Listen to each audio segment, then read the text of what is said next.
बिस्मिल्लाहिर्रहमानिर्रहीम।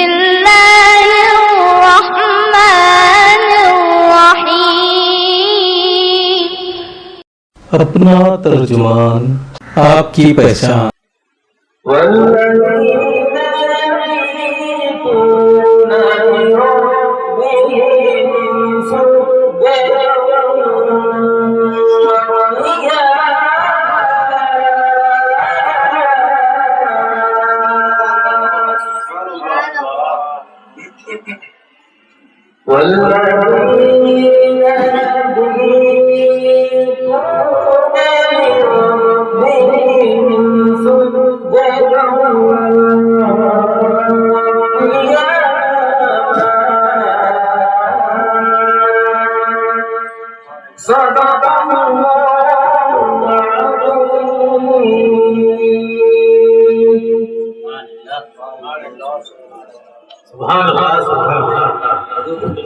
ये तेरा हाफिज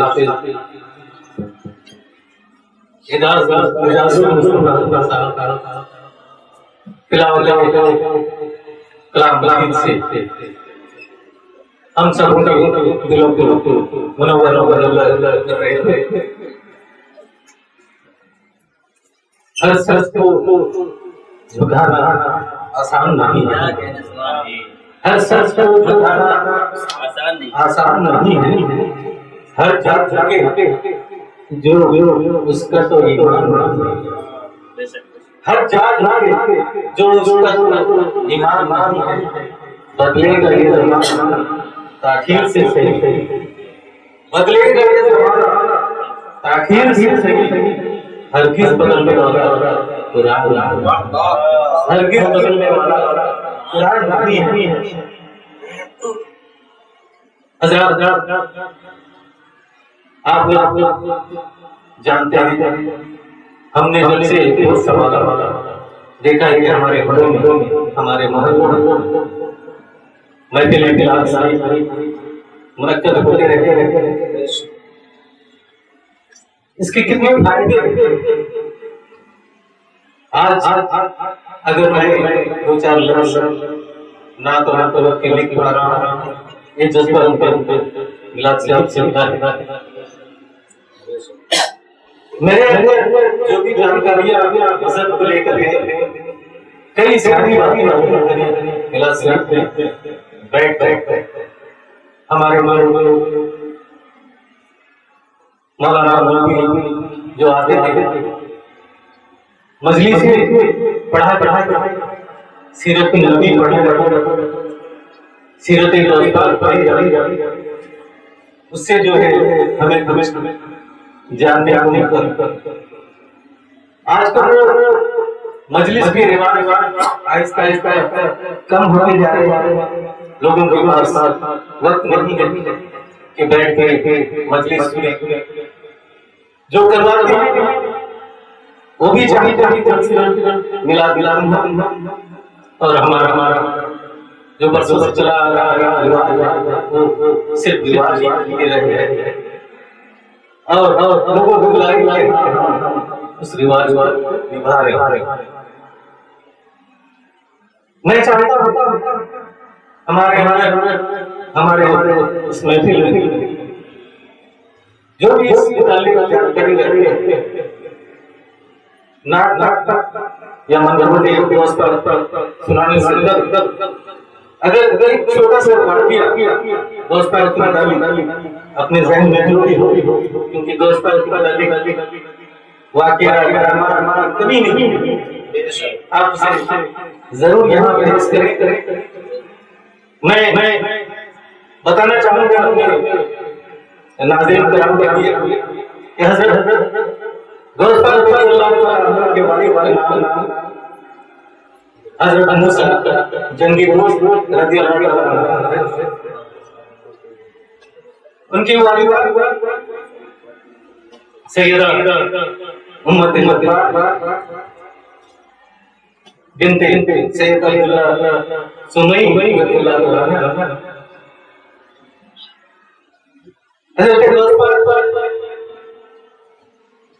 वाली जानी हसनी सैयद है, और वाले हुसैनी सैयद है, यानी वो हसनी हुसैनी सैयद है। आप 570 हिजरी मुताबिक 1170 ईस्वी 28 मार्च एकम रमजान के दिन जिलान में पैदा हुआ। जबरदस्त जानकारी। आइए उस वाक्य को दोहराना चाहता हूं जिस बात पर वलियों का सुल्तान बताया है, वो आला मकाम कैसे पहुंचे, ऐसा निराला किस घर में पैदा हो सकता है। तो बीज ऐसा होना चाहिए, मिट्टी ऐसे होनी चाहिए, तभी वो घर ऐसा होता है जिसमें फल ऐसे पैदा होता है। मूसा यानी वालिद उनके लगभग 8 साल तक रही। आप किसी दरिया के किनारे टहल रहे, भूख की लगी हुई थी, इतने में दरिया उन्होंने वो सेब उठाया और उसके बाद उस 8-10 साल के बच्चे के जहन में बात आता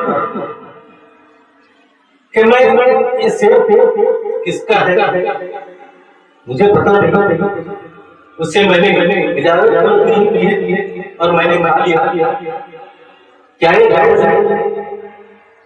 उनका जहन कहने लगे शायद ये नहीं है। तो नदी के बहाव दूसरी नदी इधर से नदी बहती है, उस तरफ चलने लगे। हो सकते हैं इधर आसपास में कहीं सेब का बाग हो और वहां से बहता हुआ इधर आगे और चलो मैं उस बाग मालिक से माफी मांगता और अगर वो चाहे तो उजरत अगर मेरे पास हो तो मैं उजरत दे सकता हूँ या मजदूरी करके मैं चुका दूंगा। तो चलते हुए जब वो जबान पहुंचते हैं वहां पे पहुंच कर वो दरिया देखते हैं और उस बाग का मालिक से मुलाकात होती है। तो अपना मुद्दा बयान करके मैंने एक सेब जो दरिया में बह रहा है मैंने उसे उठा के खा लिया है, मुझे ये आपकी बात का फल है। तो आप या तो मुझे माफ कर दीजिए, इजाजत दीजिए, ठीक है आपने खा लिया, या फिर इससे उजरत ले लीजिए। तो वो बात के मालिक कोई मामूली इंसान नहीं, वो भी अल्लाह के वली थे जनाब सैयद अब्दुल्लाह सुमई। उन्होंने कहा ये है अपने ज़हन में उन्होंने सोचा कि ऐसा अमूमन होता नहीं है कि कोई दरिया से आगे उसके लिए जो है उससे जो है पेश करे या माजरत तलब करे, कुछ तो है। वो समझ गए कि मामूली बच्चा तो है। तो उन्होंने कहा कि ऐसा नहीं हो सकता कि मैं इतने आसानी से मेरे फल के लिए माफ कर दूं, आप देना पड़ेगा। तो उन्होंने कहा ठीक है बताइए क्या करना होगा। तो उन्होंने कहा मेरे बाप ने 12 साल कीमत करनी होगी। इतना लंबा मुद्दा बिल्कुल खंडर से कबूल कर लिया और बात है वो सब एक शर्त ये है कि मेरे और जब आप अलग लगा साहब मैं दूसरा सर सामने रखा। जब 12 साल पूरे मुकम्मल हो गए तो उन्होंने कहा कि 12 साल मुकम्मल हो गया, आप दूसरे से बता दीजिए। तो उन्होंने कहा आपको मेरी बेटी से जो है निकाह दिला देना, लेकिन बेटी ऐसी है वो पैर से हिंदी है, हाथ से अंधी है, आँख से अंधी है, मुंह से गूंगी है, कान से बहरी है। कुर्बान जाइए। और ये हमारे दिल में यूं ही नहीं है। उन्होंने उसे भी कबूल कर लिया, निकाह का रस्म पूरा किया और सभी उसी में वो पहुंचे कमरे और अस्सलाम वालेकुम कहा। तो जो वो खड़ी हो गई और वालेकुम अस्सलाम बिल्कुल सुरीली आवाज और साफ आवाज जवाब देती। तो ये जो है बाहर और बाहर उनके वो खड़े उनको पता था कि क्या हो रहा आपकी बेटी मुंह से गूंगी है, पैर से है और बहुत सारे लेकिन वो तो खड़ी पैर से खड़ी तंदुरुस्त और जुबान से साफ मेरे सलाम का जवाब। कहते हैं मैंने उसे पैर से इसलिए कहा कि वो मेरे बिना इधर से कदम कभी बढ़ा नहीं करने लगा। उसने कोई गलत काम अपने हाथों से नहीं किया है, मैंने उंगली कहा। उसने कोई गलत अल्फाज अपने ज़बान से नहीं कहा, इसलिए मैंने उसे गूंगी कहा। उसने किसी अपने आगे से देखा नहीं, इसलिए मैंने उसे आँख से अंधी कहा और उसने कोई अपने कानों से सुना नहीं, इसलिए मैंने उसे बहरी कहा। ये दोनों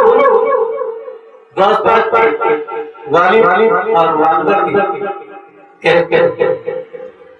किरदार अब इनके किरदार जानने के बाद अब हमें कोई तारीफ नहीं होनी चाहिए कि कैसे ही उन्हें औलाद हो सकते। आइए आज मैंने इरादा डाला है कि एक कलाम सुनने के बाद ये थोड़ा लंबा लेकिन इसके बाद छोटे वाक्य इसी तरह के निजाम के अंजाम मैं